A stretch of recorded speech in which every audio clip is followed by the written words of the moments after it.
Irish Republican Brotherhood and Irish Citizens' Army, these two bodies, led a huge revolution against the British rule in Ireland in the year 1916, more than 100 years ago. It lasted barely 5 days, for 5 days, April 24 to April 29. However, the effects of that movement was gigantic.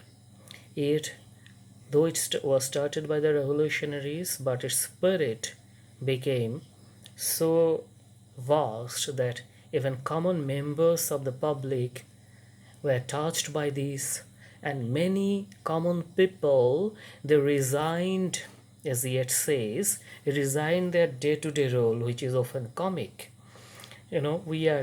We all common people are more or less comic, though we try to look serious at some point of time, but that is also comic, as we are not great heroes like Achilles or Oedipus uh, or Hamlet. So by definition, most of us are comic people.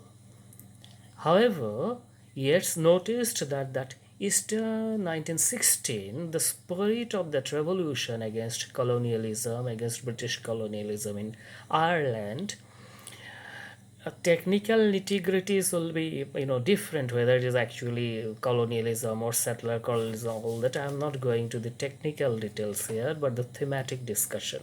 So it touched every people, and Yeats himself was surprised to find very very common people, very very ordinary people, raised to the structure of revolutionaries and even martyrs, because they were killed, executed by the British, many of them, many of the leaders, as usually happens.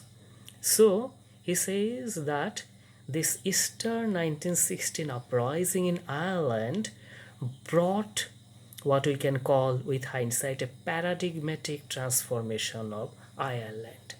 All this changed utterly. A terrible beauty is born. That becomes the choric line of the poem. Everything is changed, transformed, and beauty is born, but terrible beauty.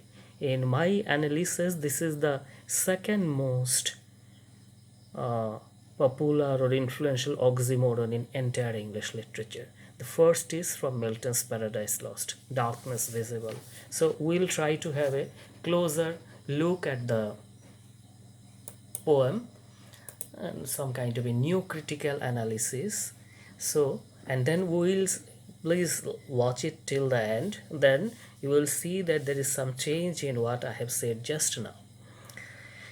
I have met them at close of day, coming with vivid faces from counter or desk among grey 18th century houses. Typical office goers, workers, grey 18th century houses, clerical administrative structures. If you go to the areas near DC offices, office para and all, you'll find in India till date typical old structures. This is some are new also, and people coming out in the evening. Hello, how are you? Let's have tea. This kind of day-to-day thing, ordinary thing. I have passed with a nod of the head or polite meaningless words, or have lingered a while and said polite meaningless words. If you understand this, then you will use your time more cautiously. What we do when we meet people mostly, we say all unnecessary things. How are you? How is your grandfather? How is your grandmother? How is the weather today? We have this habit of talking. Now we don't talk maybe directly, but online we waste a lot of time. So these are all polite meaningless words. Polite curses as hello, good morning, good evening, we nod. So Yeats says here the narrator and the poet are the same actually, so I'm not bringing the narrator. So he says that I have met these people in my day-to-day life. In the evening they would come out from their workhouses or houses, etc., and we'll exchange polite meaningless words with them, and thought before I had done of a mocking tale or a jibe to please a companion around the fire at the club, So, or sometimes, you tell a joke, you have a dig at somebody, you pull one's leg in a friendly gesture. Sometimes you do it even without wanting to do it, just to make your friends or known people around you feel that you are interested in them, while actually you are not. So those kinds of meaningless things he also did. Yeats also did. But being certain that they and I but lived where mortally is one, that is Motley is a comic dress kind of in spirit. So Motley is one in comedy. So believe that these people and I, we all believe in the comic world. That is, we are not great people. We are not meant to do something great. Ordinary people, day-to-day people. That is the hypothesis or thesis with which the poem starts. But then this next two lines, all changed utterly. A terrible beauty is born. All such polite meaningless words, exchange of pleasantries, jokes, tales, all suddenly gone. Overnight, Ireland is changed. A terrible beauty is born. Now, one by one, he will recount the major leaders of that revolution, and many of them had a pretty ordinary heritage. Ordinary, even if not in the sense of aristocracy, but in behavior. It's a revolution, and you cannot say what one revolution brings to a great number of people. Overnight, many people change.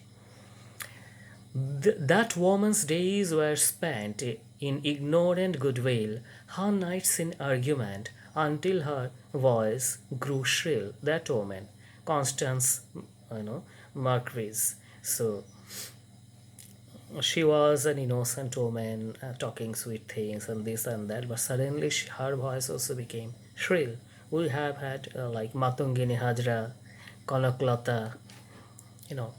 Jhansi ke Rani was not an ordinary person. She was a queen, though not into a queen. But this kind of people like Kanaklata from Assam or Matungini Hajra from Bengal, they were like this, Constance. So suddenly that revolution changed them. And then this man had kept a school and rode our winged horse. This other, his helper and friend, was coming into his force. One was Patrick Spears, running a school, and then the other, Thomas MacDonough, his friend. They were into revolution in some kind of a way, but not this kind of radical thing. What they did during Eastern 1916 was anticipated by any friends. He might have won fame in the end, so sensitive his nature seemed, so daring and sweet his thought. The other man, the second person, this MacDonough, was a very sensitive person. He would have won fame at the end. That is, had he not been a revolutionary, he would have been a great writer or something like that. We sometimes sweep that many of our revolutionaries like Khudiram, Bhagat Singh. In fact, if you read Eastern 1916 closely, being an Indian, you will find many, many parallels. Yes, we had almost a similar situation, but gradually our freedom movement was taken into the non-violent trajectory by Mahatma Gandhi. Even then, many were persecuted, but the violent trajectory was also continuing, all right. With that, he adds another person's name, which shows in a way his magnanimity. It says, whoever is into English literature knows for sure that at one point of time, Yeats was madly in love with Maud and I use a pun. He had gone mad for his love for Maud. Now this is the husband of Maud. Actually, is drunken, vainglorious lout, he calls him. That this person, another I am going to name, was a drunkard, stupid fellow, useless fellow, drunkard. He never respected, Yeats never respected him at all, and especially because he was the husband of his beloved. It was a kind of unrequited love. So, but then finally the husband also was estranged from Morgan. It's a complex story anyway. So Yeats did not tolerate him at all, not only because he was the husband of his beloved, but also because he was a totally worthless person, a drunkard, a sadist kind of person, that kind of thing. So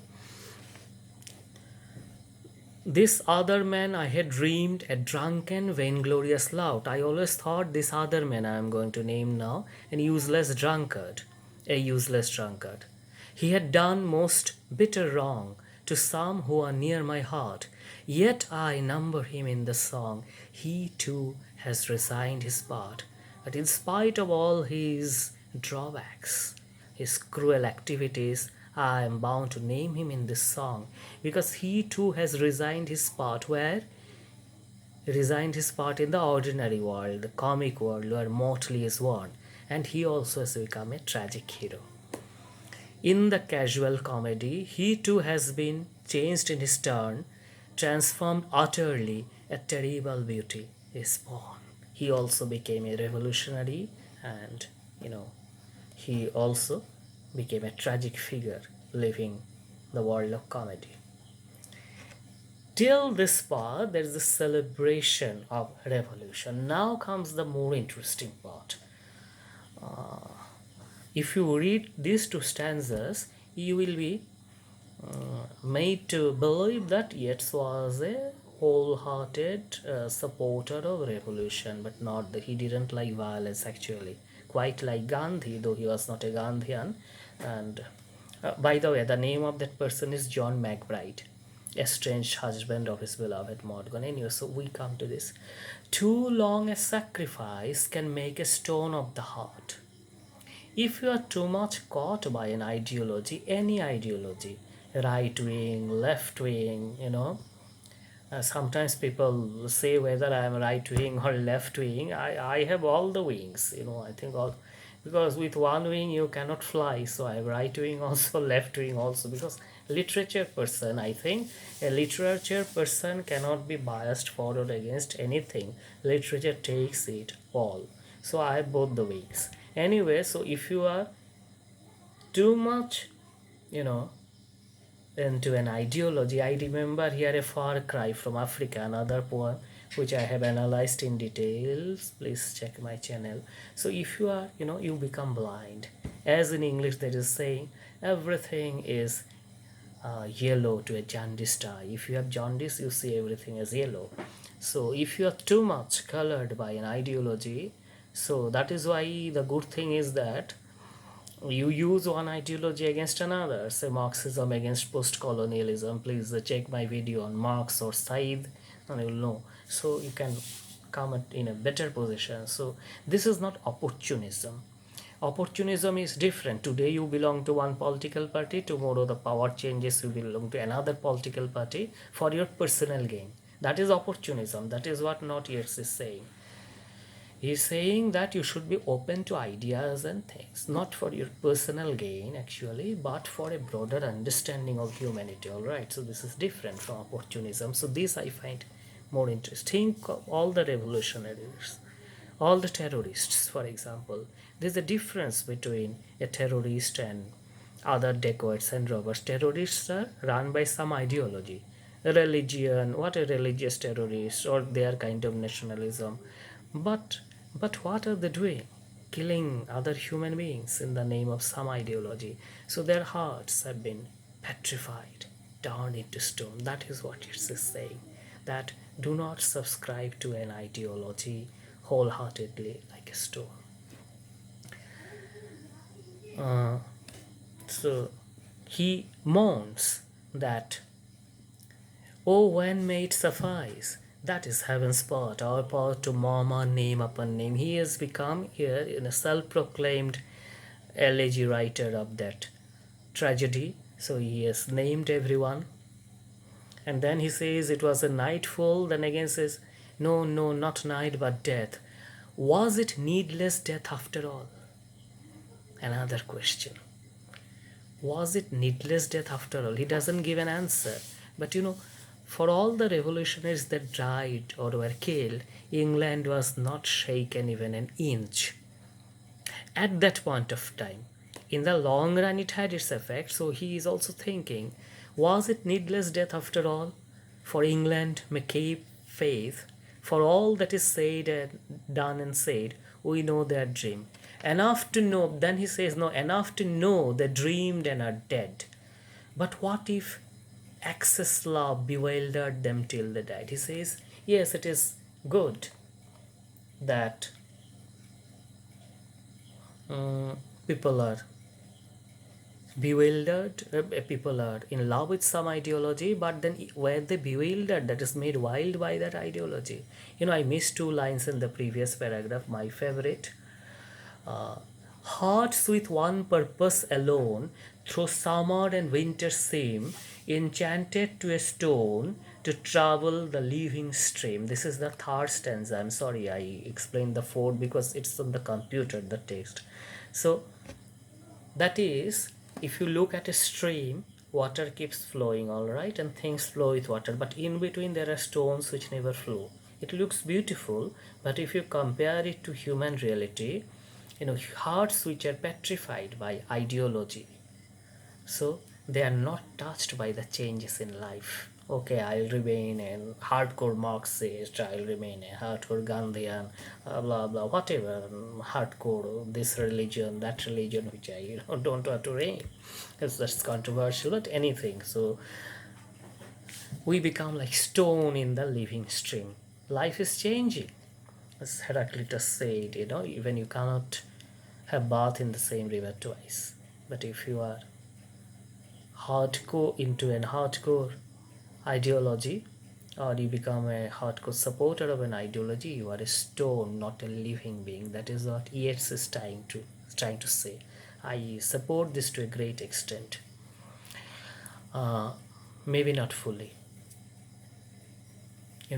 The long-legged mohans dive, and hence to moorcock's call, minute by minute the leap, the stone is in the midst of all. In water there are waterfowls, hens and cocks, mohans, moorcocks. They call each other, they mate, and life is produced, but the stone is unchanged. So official hardcore revolutionaries, they are rather stone, not the part of life. So in this poem, there is a subtle distinction between ordinary people who became revolutionaries overnight and their things are appreciated, but at the same time, sticking to a prolonged sticking to any hardcore ideology is criticized or condemned, because that is against the nature of life. Then he says, so I come to the last stanza, which I have already explained, that he says his role is like a mother. He will name them one by one. Already has named the prominent ones, both his loved ones, neutral ones, and hated ones. These are taken to be indicative list, not exhaustive. There are many more.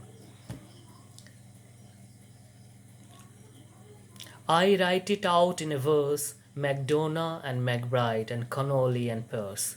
Now and in time to be, wherever green is worn, are changed utterly, a terrible beauty is born. So this people will remain immortal.